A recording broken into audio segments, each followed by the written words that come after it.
చేస్తాయంటే వాటికి ఇంకా అర్థమయ్యే స్థితి ఇంకా రాలే. ఇప్పుడు అర్థమవుద్దో 15 రోజుల్లో. రైట్. ప్రపంచ చమురు రవాణాకు చాలా కీలకం మీరు చెప్తూ ఉన్నట్టుగా హర్మూజ్ స్ట్రైట్. సో ఇది హర్మూజ్ జలసంధి అనేది ఇరాన్ ఆధీనంలో ఉంది. ఎంజీరావు గారు, చాలా మందికి వచ్చే అనుమానం ఇక్కడ ఇరాన్ని మట్టి కరిపిస్తాము, లేకపోతే మీ సంగతి తేలుస్తాము, అసలు ముందుంది అసలైన యుద్ధము అంటూ ట్రంప్ పదే పదే చెప్తూ ఉన్నారు. అండ్ ఇరాన్ మీద పెద్ద ఎత్తున అటాక్స్ కూడా జరుగుతున్నాయి. ఇప్పటికే ఖమేనీని చంపేసిన పరిస్థితి. మరి అలాంటి గ్రేట్ పవర్స్ అయిన అమెరికా అండ్ ఇజ్రాయెల్, ఈ రెండు దేశాలు ఎందుకు ఇరాన్ నుంచి హర్మూజ్ స్ట్రైట్ ని విడిపించలేకపోతూ ఉన్నాయి? ఎస్ అండి, ఇప్పుడు ఆపరేషన్ ఎపిక్ ఫ్యూరీ అని, ఆపరేషన్ రోరింగ్ లయన్ అని ఇజ్రాయెల్ అమెరికా కలిపి సుమారు 1000 యుద్ధ విమానాలు పంపిస్తున్నాయి. వందలాది యుద్ధ విమానాలు ఇరాన్ గగనతలం మీద ఉన్నాయి. డొనాల్డ్ ట్రంప్ చెప్తున్నాడు, Iran air space air superiority సంపాదించాం, ఇంకా ఇరాన్ యుద్ధ విమానాల పైకి ఎగరలేవన్నమాట. మొత్తం ఎయిర్ స్పేస్ అంతా అమెరికాయే ఉంది.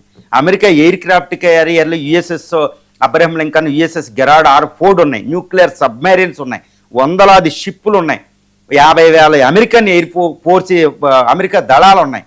కానీ ఇరాన్ హర్మూజ్ స్ట్రైట్ క్లోజ్ చేస్తే అమెరికా ఎందుకు దాన్ని విడిపించలేకపోతుంది?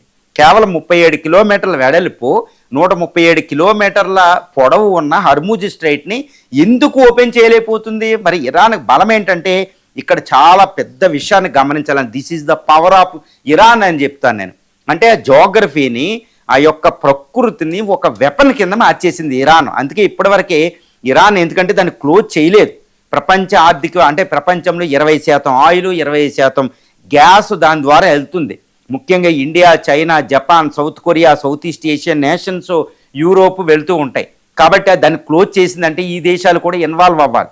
ఇప్పుడు అమెరికా ఎందుకు రిలీజ్ చేయలేకపోతుందంటే జాగ్రత్తగా గత 1979 నుంచి ఇప్పుడు 2020 గత 47 సంవత్సరాలుగా అమెరికా ఏ రోజైనా ఇరాన్ మీద అటాక్ చేయొచ్చు. ఇరాన్ బలహీనమైన దేశం అమెరికాతో పోలిస్తే. కాబట్టి ఇరాన్ ఈ యొక్క అసిమెట్రిక్ వార్ఫేర్, ఒక యుద్ధ తంత్రాన్ని డెవలప్ చేసింది. అదే హర్మూజ్ స్ట్రైట్, అందులో ఒక బ్రహ్మాస్త్రం.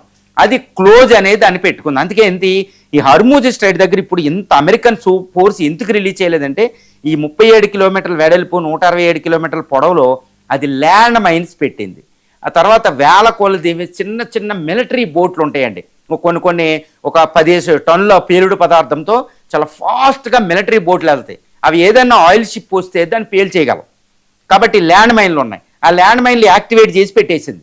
కాబట్టి అది ఎట్టి పరిస్థితులు ఏ ఆయిల్ ఇది వచ్చినా అది పేలిపోద్ది. అందుకని ఇప్పటికే 3 ఆయిల్ ట్యాంకర్లు పేల్చేసింది. అది ఒమాన్ తీరంలో, ఈ గల్ఫ్, తర్వాత ఈ దుబాయ్ తీరం దగ్గర. ఈవెన్ ఇండియన్ షిప్ కూడా పేల్చారు. కాబట్టి 700 ఆయిల్ షిప్లు అక్కడ చిక్కుబడిపోయినాయి. కాబట్టి అవి దాటుకుని రావు. ఎందుకంటే అది వచ్చేది ఆయిల్ షిప్ పెద్ద పెద్ద ఆయిల్ ట్యాంకర్లు. అది చిన్న డ్రోన్, చిన్న 1 కిలో చిన్న అగ్గిరవ తాగినా అది పేలిపోద్దండి. కాబట్టి అసలా రాలేవు అవి. సో ఒక రకమైన భయాన్ని ఇరాన్ క్రియేట్ చేసింది.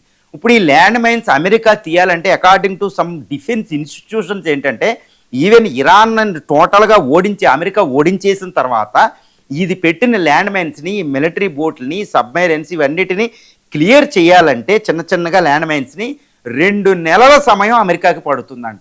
ఇది ఆందోళనకరమైన విషయం. అమెరికా ఇరాన్ ప్రతిస్పందన, అసలు రెసిస్టెన్స్ ప్రతిస్పందన అనేది ఓడిపోయిన తర్వాత 2 నెలలు అమెరికాకి పడుతుంది. అది యుఎస్ పవర్ అండి. యుఎస్ బలహీనం ఈ విషయంలో. ఆ ఇరాన్ అనేది పవర్ఫుల్ కంట్రీ. అందుకనే హర్మూజ్ స్ట్రైట్ ఇంకా ఖైమేనీని చంపేసిన తర్వాత తన ఆత్మ రక్షణ కోసం, అందుకని ఇరాన్ ఎవరో కూడా, ఇండియా, చైనాలు ఎవ్వరూ కూడా ఎందుకు క్లోజ్ చేసావు నువ్వు అని ఇప్పటివరకు ఇరాన్ని ఎవ్వరూ అడగలేదు తన ఆత్మరక్షణకే. ఎందుకంటే 1979 నుంచి ఇప్పటివరకే 2001లో మొదటి గల్ఫ్ యుద్ధంలో ఇరాక్ సద్దాం హుసేన్ అక్కడికి వేస్తే అమెరికా అప్పుడు ఏంటంటే యుద్ధ ట్యాంకులు పంపించింది. కానీ ఇరాక్ దాన్ని క్లోజ్ చేయలేదు. ఇరానే క్లోజ్ చేయగలదు. ఇప్పుడు ఇరాన్ మొన్న 12 రోజుల యుద్ధం అప్పుడు కూడా అది క్లోజ్ చేయలేదండి. 2011లో ఇంకొక ఆర్థిక సంక్షోభం వచ్చినా క్లోజ్ చేయలేదు ఇరాన్తో యుద్ధం రాబోయినా. 2019లో ఇంకొక యుద్ధం వచ్చినా క్లోజ్ చేయలేదు. ఇజ్రాయెల్ హౌతీస్ని చంపుతున్నా క్లోజ్ చేయలేదు. కానీ ఇప్పుడు ఖైమేనీని చంపేసిన తర్వాత ఆత్మరక్షణ ఇంకా సర్వనాశనం అయ్యే స్థితిలో అది ఆత్మరక్షణ కోసం క్లోజ్ చేసింది. కాబట్టి ఇది ఇరాన్ తప్పని ఎవరు అంటల్లా, అమెరికాదే తప్పని మొత్తం మొదలు పెడుతున్నారు ఇప్పుడిప్పుడే. అది చాలా పెద్ద ప్రమాదం. ఎందుకంటే అమెరికా ఇంత సుప్రీం మిలిటరీ ఫోర్స్, అక్కడ ఎయిర్ క్రాఫ్ట్ క్యారియర్ ఉన్న, అక్కడ ఉన్న ల్యాండ్ మైన్స్ ఇరాన్ గ్రిప్పులో నుంచి అమెరికా దాన్ని విడిపించలేదు. అది అమెరికా యొక్క అత్యంత బలహీనత. ఇది ఇంతవరకు ఇది ట్రంప్ ఆలోచించకుండా ముందుగా యుద్ధం చేసేసాడు. చాలా పెద్ద ప్రమాదం. ఇప్పుడు దాన్ని చెయ్యాలంటే ఏంటో కూడా పరిస్థితి తెలియని పరిస్థితి. కాబట్టి అమెరికా పవరు, ఇజ్రాయెల్ పవర్ అనేది అక్కడ నిర్వీర్యం. ఓన్లీ ఇరానే పవర్ఫుల్ కంట్రీ అనేది అక్కడ జోగ్రఫీ. చూడండి, నేను ఎందుకు అంటున్నానంటే ఇదేంటి అంటారు, ఎప్పుడూ చెప్తూ ఉంటా. 2001లో తాలిబాన్ని గద్దె దించి అమెరికన్ సైన్యం ఆఫ్ఘనిస్తాన్లోకి ప్రవేశించింది. ఒక అమెరికా సైన్యం 50,000 30,000 అమెరికా సైన్యం చచ్చిపోయింది. కానీ 2021లో అది అవమానకరంగా మళ్ళీ అదే తాలిబాన్కు ఆయుధాలు కూడా అప్పచెప్పేసి హెలికాప్టర్లను అక్కడ వదిలేసి పారిపోయి వెళ్ళిపోయింది, బాగ్రామ్ ఎయిర్ బేస్ నుంచి కూడా. అది అమెరికా ఏంటంటే స్వార్థం కోసం చూసుకుంటుందండి. ఇప్పుడు ఏంటంటే దాన్ని కంట్రోల్ చేయడానికి వెళ్ళింది, అది అవ్వకపోతే వెళ్ళిపోద్ది. కానీ ఈ మధ్యలో ఇరాన్ పవర్ అంటే ఏంటో చూపింది. ఇప్పుడు ఆఫ్ఘనిస్తాన్ కంటే మోస్ట్ పవర్ఫుల్ ఇరాన్. జోగ్రఫికల్గా Zagros, Elburz mountains, Dasht e Kavir, Dasht e Lut deserts, అదేవిధంగా ఇది ఇప్పుడు ఈ ల్యాండ్ మైన్స్. ఇవి ఇక్కడ ఈ జోగ్రఫీలో అమెరికా సూపర్ పవర్ వర్కౌట్ కాదు. అది ఇరాన్ అడ్డా. ఇరాన్ అడ్డా అంటారు చూడండి, ఇరాన్ అడ్డా.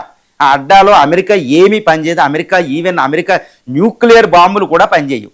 దానికి అంత ఇరాన్ ల్యాండ్ మైన్స్ పెట్టింది, ల్యాండ్ మైన్స్ క్లియర్ చేయలేరు. కాబట్టి హర్మూజ్, అమెరికా అనేది అత్యంత బలహీనమైన కంట్రీ ఇరాన్ దగ్గర. అందుకనే ఒక పెద్ద సర్వే జరిగిందనమాట, ప్రపంచంలో ఒక టాప్ 10 కంట్రీస్తో యుద్ధం చేయలేమని. అందులో ఆఫ్ఘనిస్తాన్తో కూడా యుద్ధం చేయలేరు ఎవరు. అందులో ఇరాన్ కూడా ఒకటి ఉంటుంది, ఇంకా కొన్ని దేశాలు ఉంటాయి, ఇండియా ఒకటి, ఆస్ట్రేలియా ఒకటి. ఈ దేశాలను ఓడించలేరు, ఎందుకంటే చాలా పెద్ద దేశం ఆస్ట్రేలియా, ఏమోలో ఓడిస్తారు.